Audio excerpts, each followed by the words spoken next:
Hello, I'm Clay. Welcome to another episode of In the Shop, and today I have Lance from EarthCruisers all the way from Bend, Oregon.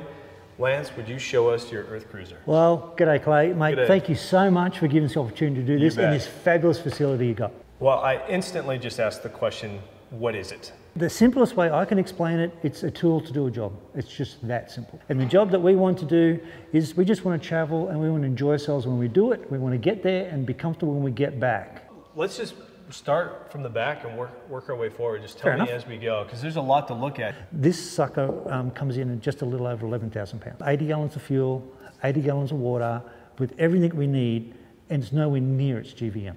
And so working backwards from that, that's what makes sense. Is because if you want to go to extended periods of time, you want to have plenty of water, you want to have plenty of fuel, and you don't want to be taxing the equipment. Believe it or not, it's just a little over 21 feet long. It's not that big. The wheel track is almost identical to a Land Cruiser. Fuso is 95% owned by Mercedes-Benz. Although it's made in Kawasaki, Japan, the parent company is Mercedes. They're very, very strong, factory four drive system, which we like. Depending on what country, it'll either be an automatic or a manual. This one's a manual, we like the manual. So, this vehicle is balanced almost perfectly front to rear, corner to corner. So when it goes around a corner, it doesn't do this. It'll go around reasonably flat. It's not a race car, but it's not gonna give you that horrible body roll, when do I stop feeling. These are our wheels. These ones are forged alloy, and as you can see, front to rear, they're reversed. They're reversed, yes. But the track is the same. Okay. And so just some clever engineering, so it means that we can only need to carry one spare. The wheels you'll notice 315/75 R16s, which are one of the most popular tyres in the world. The spare wheel, extremely well mounted on the back of the bar. It's on a winch. It just drops down, similar to a Toyota setup. Same type deal. Because we're manufacturing everything, we make all of our own molds and everything, that's all one piece. This whole wall is one piece. It's much stronger, seals better, and it's giving us that nice flat feel that we're looking for. You'll see the hinges are all the same size. Door hinge, locker box hinge, they're always piano hinges, never butt hinges. We use the Dometic Windows. The reason is because they're so international. You can get them anywhere. I mean, we've had customers traveling through Mongolia, need a Dometic window, no problem, they can get one. A little bit of stainless steel here. They're for reasons, again, because we don't want the fiberglass to chip. It's got to last a lifetime. So this truck has got fuel tanks on both sides. That can also depend on model. With your fuel capacity, what is the average range? Typical is about 800 miles. 800 miles. It's a long ways. All of these trucks are standard with a snorkel. That's pretty normal. That's all factory stuff. We don't like to order anything that's going to upset the Fuso warranty, which is important. So moving to the front of the truck, what do we got going on here? Rightio. So these trucks are always pretty much going to have a winch on the front of them. I undo these two eye bolts, drop bull bar down. These bars are high tensile alloy, so they're very light. Again, we want strong and light. The bracket in behind them, again, is designed so that when you are doing recovery, you're pulling off both sides of the chassis. There's a bash plate underneath to protect the intercooler. LED light, got to have those. We have a forward-facing camera here. Just look in the camera, in the screen. Big green screen, gives you a great view for touring. Gives a great target for branches and stuff when you're running through the jungle. That's what these are for. As you can see, they're really scarred up a bit. Used. Exactly. They're not there for decoration. Working our way into the EarthCruiser, there's the door, there's the steps, but tell me about that as we get into the livability of the vehicle. Something that people do want to know is can you stand it with the roof down? The answer is absolutely. There is roughly 3 foot from the top of the mattress to the bottom of the ceiling when the roof is down. Door opens, no big deal. Something's important to us, you can close the door from the inside. There's no locks to undo, no latches. I didn't have to walk around and clamp anything. No, everything's got to be able to be operated from the inside. And there we go. Electric awning comes out. We can open those windows if it's raining.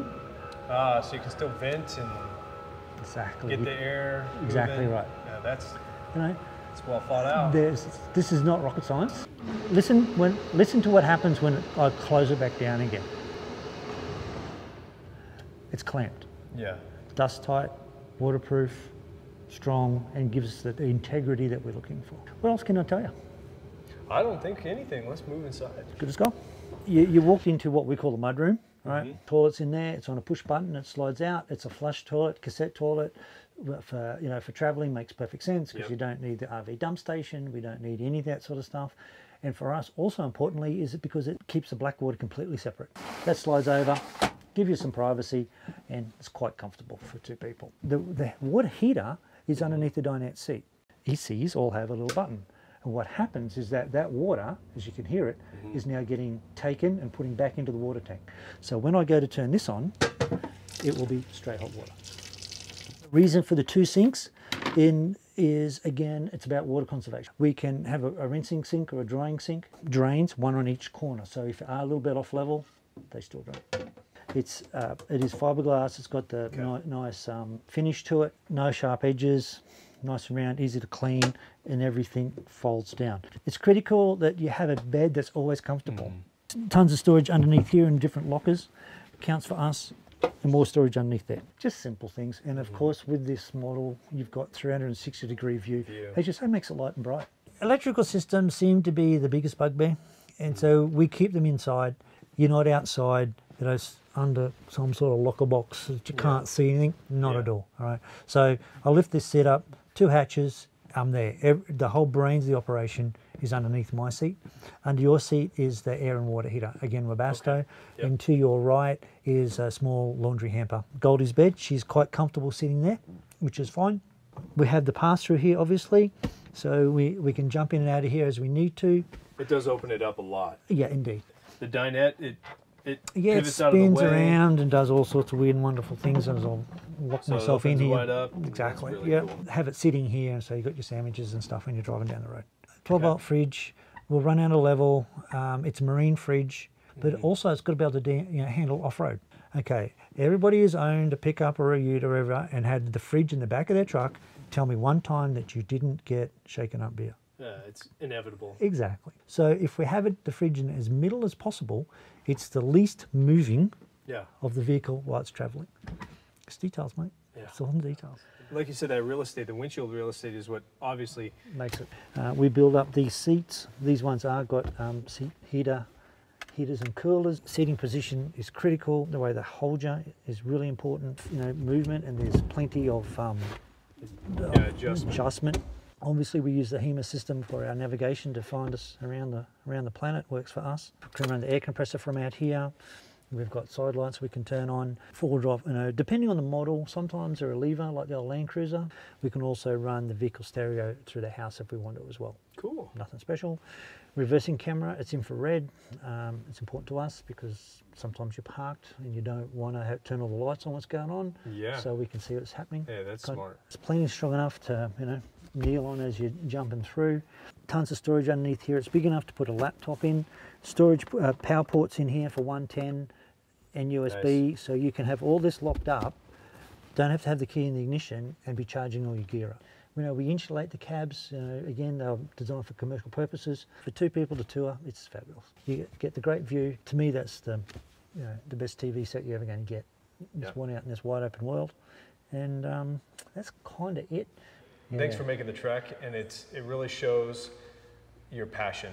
Looking through this and all the details, it's pretty cool. Look, as you know yourself, nothing happens without a great crew. We've got a great crew behind us, and it shows, and yes, so does what you guys do. So again, well, thank you so very much. We'll see. Have a good trip. Hopefully we'll see you where there's nobody else there.